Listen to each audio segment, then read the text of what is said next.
Kanggo negara bangsa, yaiku negara sing didasari saka bangsa sing padha kayata Islandia, Republik Irlandia, Jepang lan Korea. Penerapan basa nasionale mestine luwih gampang.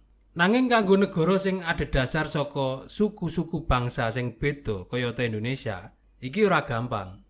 Nah, ing kene hebate para sesepuh bangsa jaman dhisik. Senajan Indonesia kuwi duwe udakara 718 basa, ning kabeh sarujuk nganggo basa persatuan, termasuk wong Jawa sing nalika kuwi mayoritas. Menang tanpa ngasorake kuwi wis dadi filosofi sing kudu dipraktekno. Merga kemenangan sing hakiki yaiku kemerdekaan lan persatuan Indonesia. Mula basa Indonesia disepakati dadi basa persatuan. Nanging uga senajan awake dhewe mudeng basa Indonesia, ing cecaturan bendinane utamane karo wong sing wis akrab, biasane tetep nganggo basa daerah. Aku karo bojoku uga nganggo basa Jawa. Karo kanca-kancaku ya padha wae nganggo Jawanan. Mula tak pikir ora ana salahe yen aku uga nganggo basa Jawa ing YouTube ben iso luwih raket kaya nek cecaturan karo kanca-kancaku. Nah ing kene reridu kuwi awit mecungul. Nalika aku nganggo basa Jawa ing video-videoku ing YouTube, akeh sing ngumcek ngarani yen aku Java sentris, ora nasionalis lan sak pinunggalane.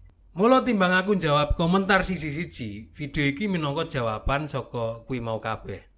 Monggo. Narimo ing Pandum. Ing videoku sing judule Narimo ing Pandum, aku menehi sawijining sanepan. Yen sampean iwak, aja melu lomba menek. Yen sampean jaran aja melu lomba mabur, nek sampean manuk aja melu lomba nyilem. Iki tegese apa? Tegese awake dhewe kudu fokus ing kaluwihane awake dhewe. Mangerteni bakate dhewe lan ora latah melu tren sing ana. Ora gumunan lan ora kagetan. Mula iki uga tak praktekno ning uripku dhewe. Mangerteni wong-wong akeh melu gawe konten sing nganggo basa lu gue, which is aku ora melu-melu. Lan mesti yo kalah adoh dibandingno karo wong-wong Jakarta sing pancen bendinane nganggo basa gaul kuwi. Mula tinimbang dadi wong liya, aku milih dadi awakku dhewe. Kanggo iso gawe video sing iso dimangerteni wong, aku ora kudu nganggo basa lan logate wong liya. Lu gue kuwi kan uga dudu basa nasional. Dadi nek aku nganggo basa aku lan kowe, aku lan sampean, mesine ya ora apa-apa. Segmen sadurunge full nganggo basa Jawa, mbiyen videoku isih campur-campur basane, kadang nganggo basa Indonesia lan kadang nganggo basa Jawa. Kejaba video liputan sing narasumbere ancen nganggo basa Indonesia, kayata video peninggalan Sunan Kalijaga sing ana ing Cirebon iki nganggo basa Indonesia. Penontone nganti 3 yuta luwih. Nanging video-video kayata Saridin, asal-usul wong Jawa, sedulur 4-5 pancer, sing kabeh kuwi mau nganggo basa Jawa tibake akeh diwigateni dening para pemirsa. Saka kene aku awit sadar yen aku ora bakal iso nggayuh kabeh penonton sing ana ing sak Indonesia iki. Ning tibake ya tetep ana segmen sing gelem nonton videoku senajan aku nganggo basa Jawa.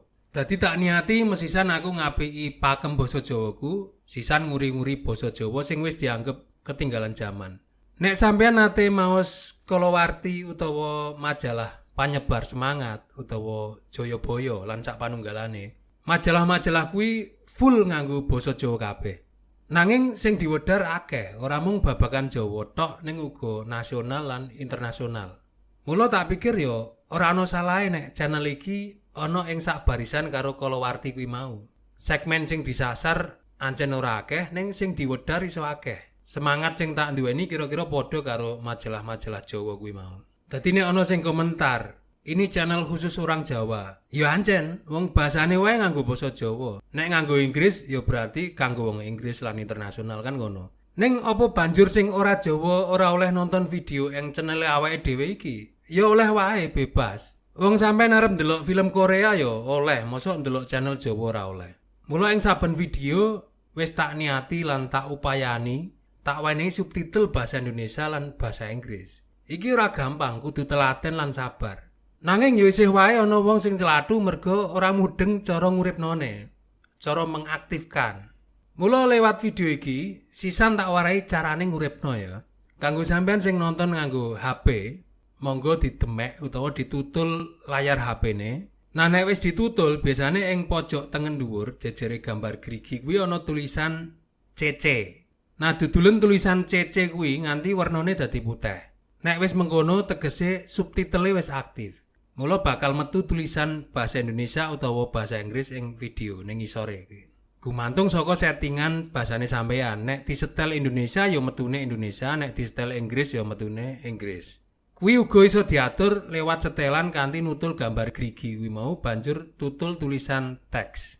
Dadi senajan nganggo basa Jawa, kabeh wong oleh nonton video ing channel iki. Statistik ing YouTube Studioku uga nduduhake yen video-video ing channel iki ora mung dideleng wong Indonesia tok, ning uga saka Malaysia, Taiwan, Vietnam, India, Singapura, Thailand, Amerika, Jepang, Hong Kong, Filipina, Brunei, Arab, Brasil lan sak panunggalane. Iki mengisore sih wakeh maneh lan kuwi ora sithik ewon sing nonton. Kenapa kok iso ngono? Ya merga wong-wong kuwi mau ngaktifake subtitle utawa wong-wong diaspora Jawa sing ana ing manca sing kangen karo basa Jawa. Mula udakara 38% penonton ing channel iki nganggo subtitle bahasa Indonesia, Inggris lan sak pinunggalane. Lan sampean iso tiru kuwi.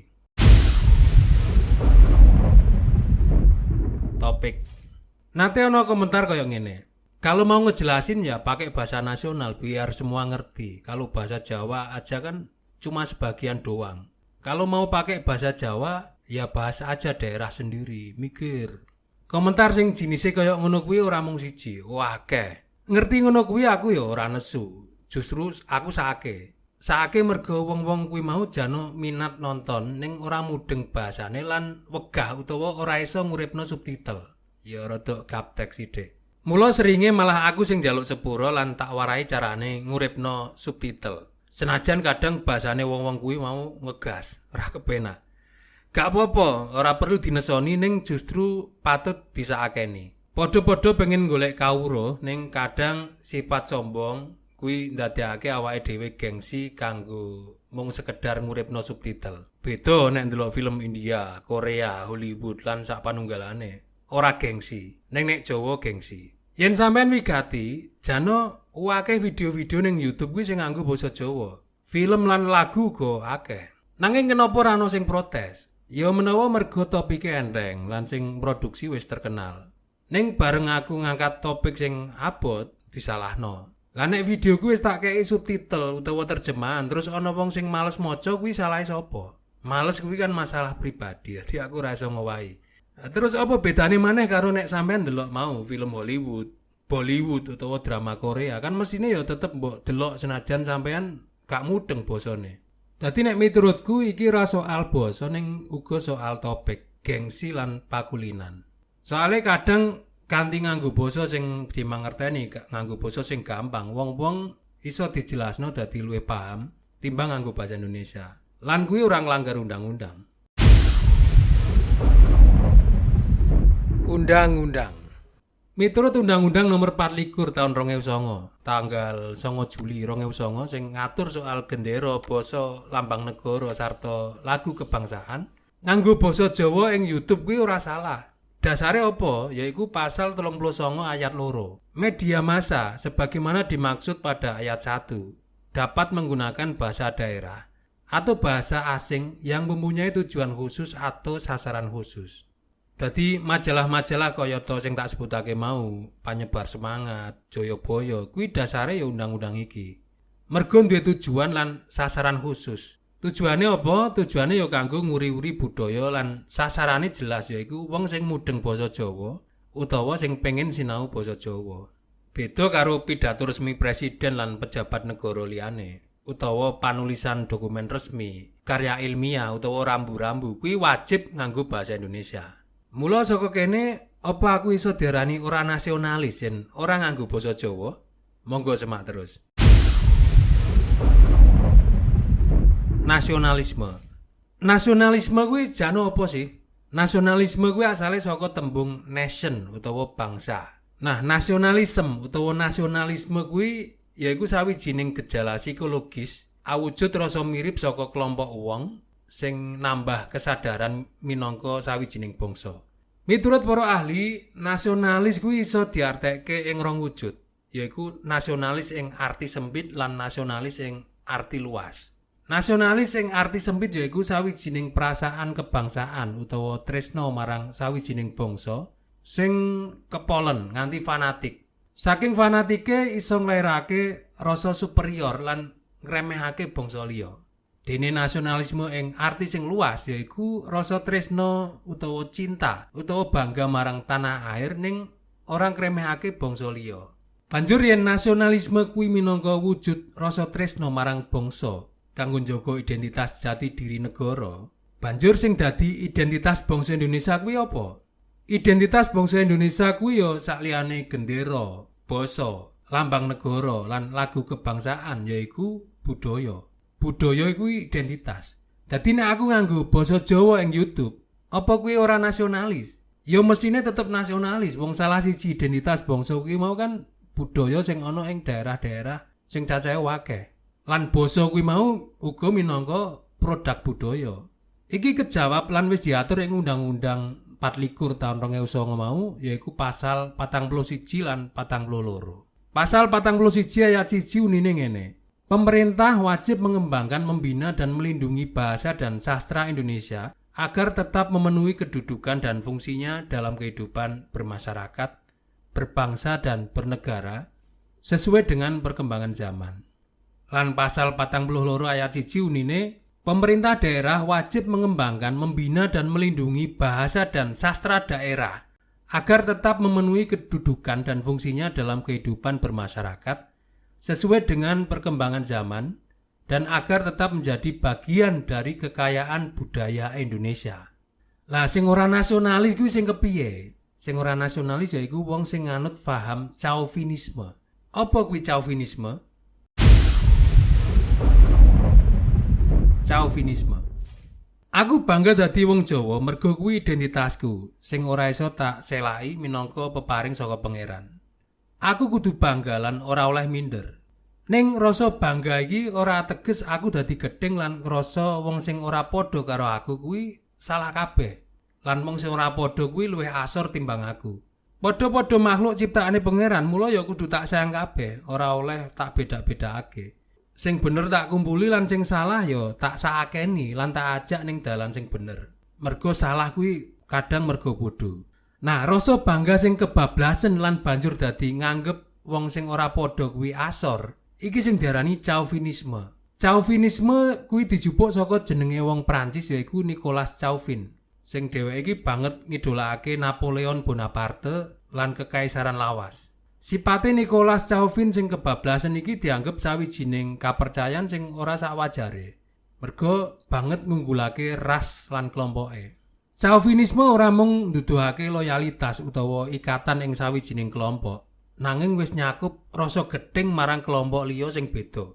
Iki sing kudu awake dhewe endoni. Chauvinisme marang Majapahit, chauvinisme marang Jawa, utawa anti Jawa kuwi uga perlu diendoni. Ora oleh tinjarno. Termasuk chauvinisme marang calon presiden.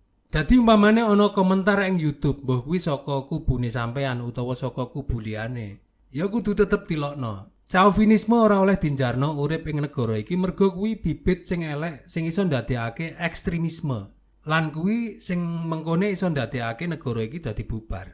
Ekstremisme kuwi ora mung soal agama tok, ning uga ing babagan liyane. Banget loyal marang calon presiden kuwi uga iso ndadekake chauvinisme banjur ekstremisme.